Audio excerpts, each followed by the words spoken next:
Hi, I'm Peter Cowan, the Bee Whisperer.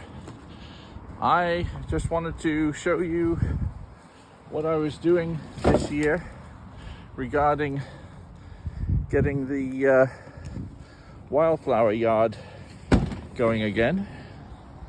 So if we look here, I've mowed down all the old flowers from last year, and I'm working on the assumption that the majority of this half of the yard, roughly from that maple tree to the buildings over here, between the lawnmower and here, will reseed itself.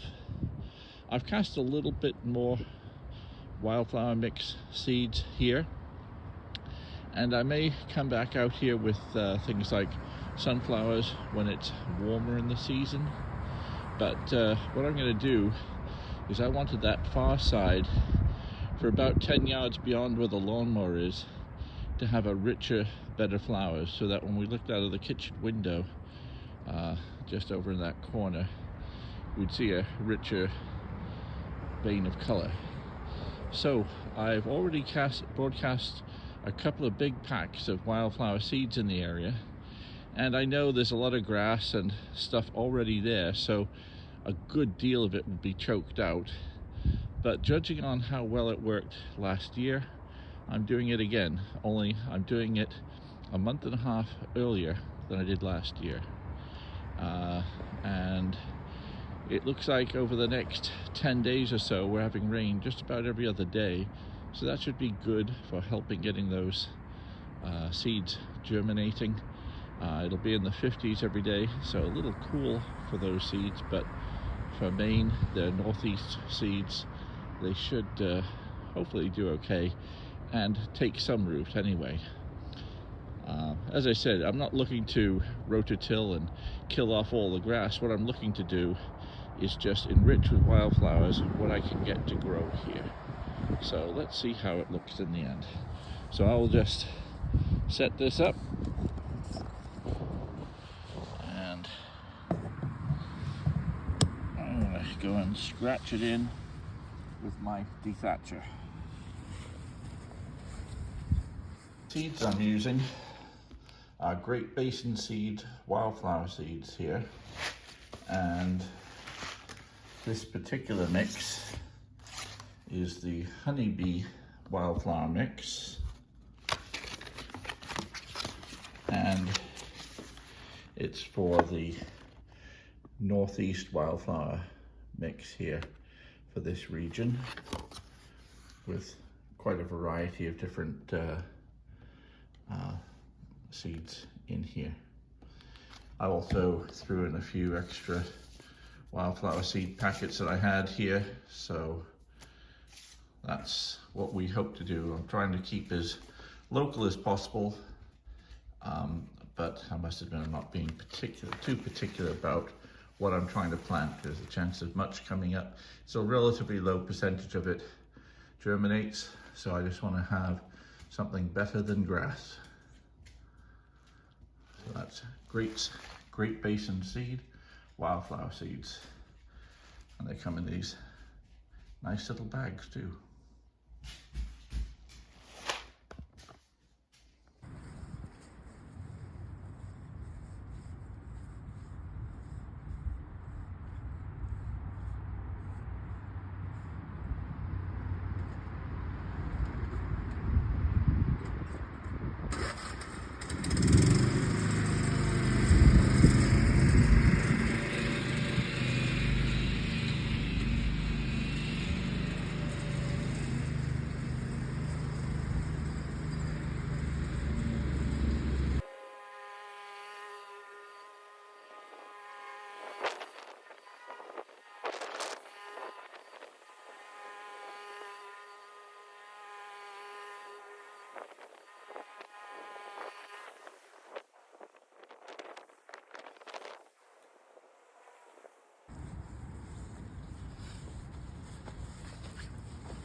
So just to see what we're doing, I've only scratched this once, but you see the yellow stuff here, is where I've thrown in some of the seed.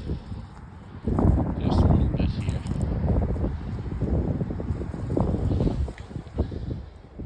The yellow stuff is a seed there. And you can see what the thatcher does. This is just one run. It chews it up, and with a few runs over, you give a good feel, a good grip of the ground is the idea. Now, areas like this where the grass is pretty thick, I'm not particularly hopeful, but areas where the grass is really thin, and once I go over it half a dozen times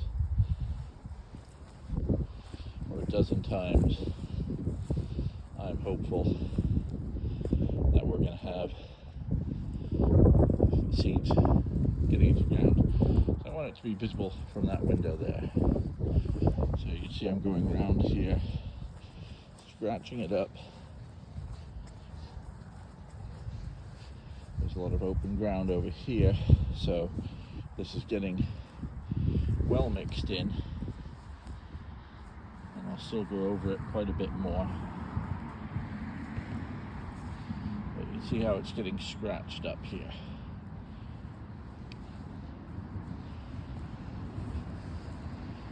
Still haven't touched the middle yet.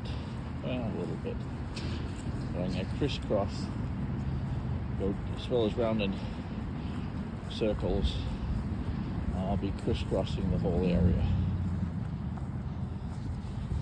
Just to show you the new thatcher.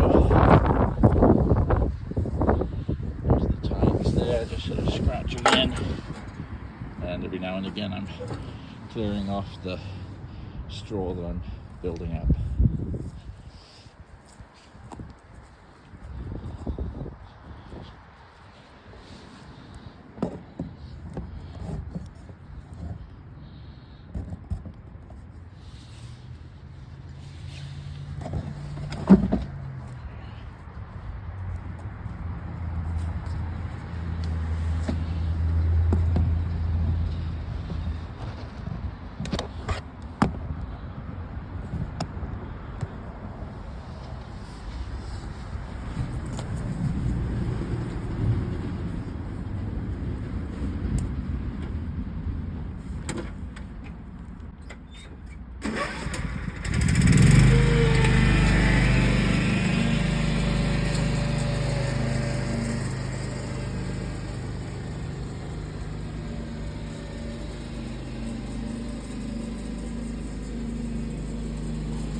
So let's have a look.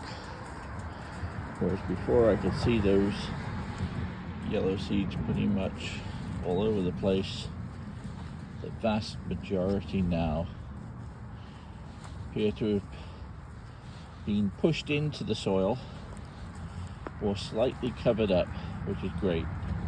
Nothing will be going very deep. But what I can see there is if they didn't get scratched in, they pretty much got pushed down with the tires, which is exactly what I want. So I think that'll do it. So we'll watch this space. Hopefully we'll see some signs of life here in a few more weeks. Sometime in May, we should see things growing. And maybe by June this year, we'll have flowers here instead of having to wait until August. So I think we've pretty much covered the area. Hopefully that area will reseed itself. I just scratched it in a little bit more. And hopefully this area will really extend it. Hopefully visible from the road this time, just to inspire people that you can do more with your lawn than just grow grass. The purpose of this is really to make sure that rather than just having a big patch of lawn here, I've got about a quarter, a third of an acre here with just grass. What use is that for the bees? And it's even grass that I hardly ever use myself anyway. So seed it up and see what we can do and give the bees and other pollinators some forage, and we'll see what we can attract here over the summer. So let's see how it goes. I'm Peter Cowan, the Bee Whisperer. See you next time.